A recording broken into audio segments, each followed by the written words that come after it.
August 1914, the call to arms, and with the advance of the Kaiser's armies across the face of Europe, the call for volunteers. And one of the battalions formed as the direct result of this call was made up from the nucleus of Liverpool manhood, the Dockers. Then came the Pals, with their brief but glorious history. On the green slopes at Knowsley, they drilled in their shirt sleeves and were issued with uniforms.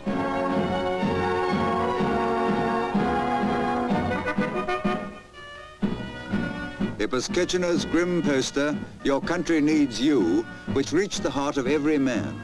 And it was Kitchener himself who came to Liverpool to inspect the Pals before their departure for France. From the steps of St. George's Hall, he watched the cream of Liverpool manhood march past.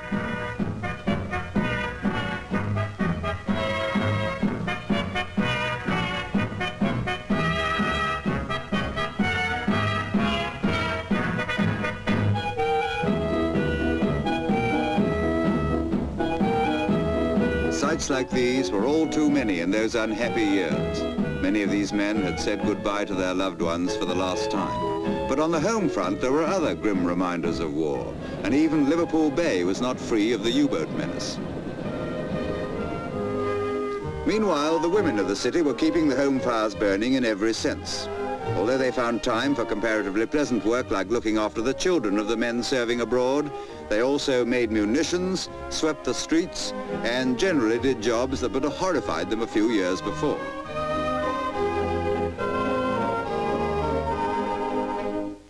There was money to be raised for the various war charities, and obviously it was just as difficult to say no to a girl then as it is now. Anyway, you can see they got their money.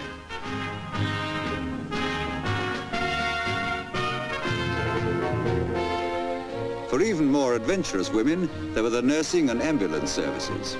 Florence Nightingale had lit the lamp that Edith Cavell was to carry with such inspiration, and now other women were anxious to carry on the tradition, manning ambulances reviewed here by the Lord Mayor before going into action.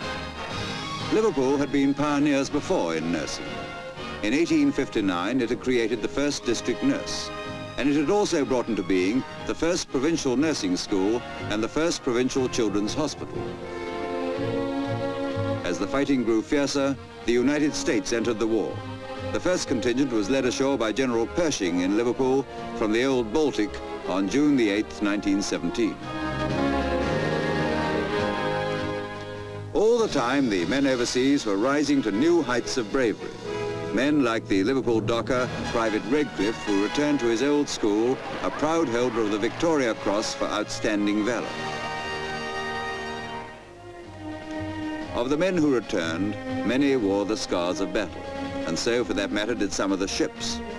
The popular twins, the Iris and the Daffodil, having hitherto led a placid existence as Mersey ferryboats, now limped home from the famous raid on Zeebrugge. So battered were they that only one officer returned with them, Lieutenant Stanfield.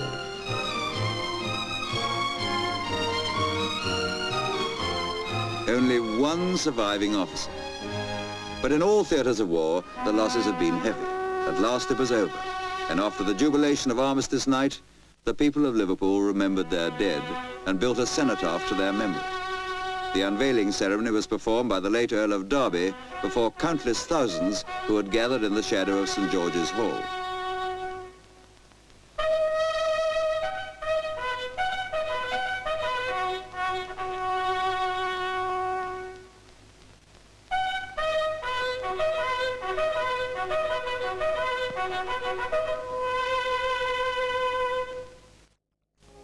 The war had taken its toll, leaving a legacy of much that needed immediate attention, the most urgent problem, the slums. With the Sanitary Amendment Act of 1864, Liverpool had been the first to face the problem of rehousing the people in a practical way. And now again, slums were swept away in the drive for new and better standards of living. Now began to emerge the Liverpool which, in the interwar years, set housing standards which were the envy of towns and cities throughout the world. Conditions in Liverpool, as elsewhere, were rapidly returning to normal, and besides the housing program, building of other kinds was going on. On this occasion, a foundation stone was laid by Her Royal Highness the Princess Royal, then Princess Mary. During her visit, she inspected the local Girl Guide movement.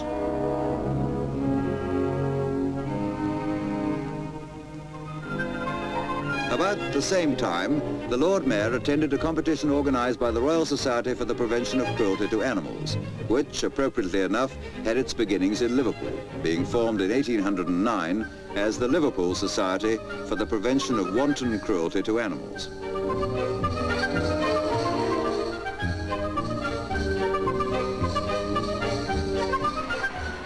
The city's care for its animals was illustrated every year in the May Day Parade, a show which has always brought the people out in their thousands.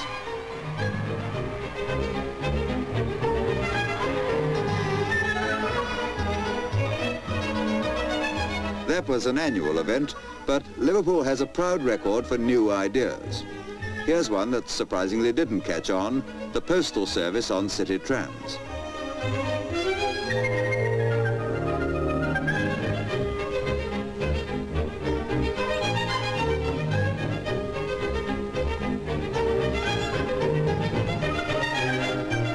By now, the increasing volume of traffic was creating problems at every turn. In an attempt to ease the congestion and alleviate the unemployment position, work was started in 1925 on the Mersey Tunnel. Far below, men were drilling and blasting the sandstone of the riverbed in an attempt to bring about the dream of almost a century. Lady Salvage, wife of Sir Archibald Salvage, first chairman of the Mersey Tunnel Joint Committee, opened a great new power station.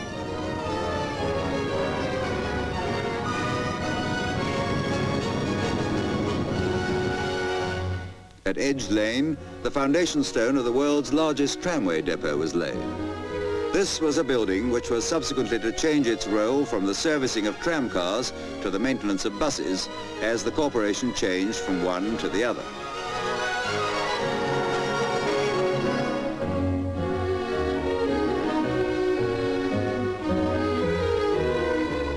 In 1927, the Liverpool City Council elected its first and only woman Lord Mayor, Miss Margaret Bevan, a social reformer whose name is still remembered with affection.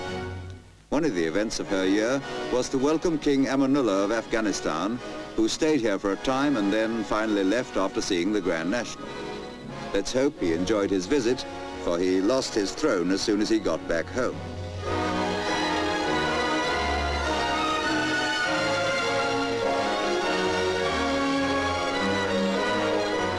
The most memorable day, perhaps, in Miss Margaret Bevan's spell as Lord Mayor was the historic occasion when the Mersey Tunnel, the dream for so long, became the reality. On that day, a distinguished group of men descended the shaft, and Sir Archibald Salvage broke through a thin wall of rock far below the river to join hands with the Mayor of Birkenhead. A great day in Liverpool's history.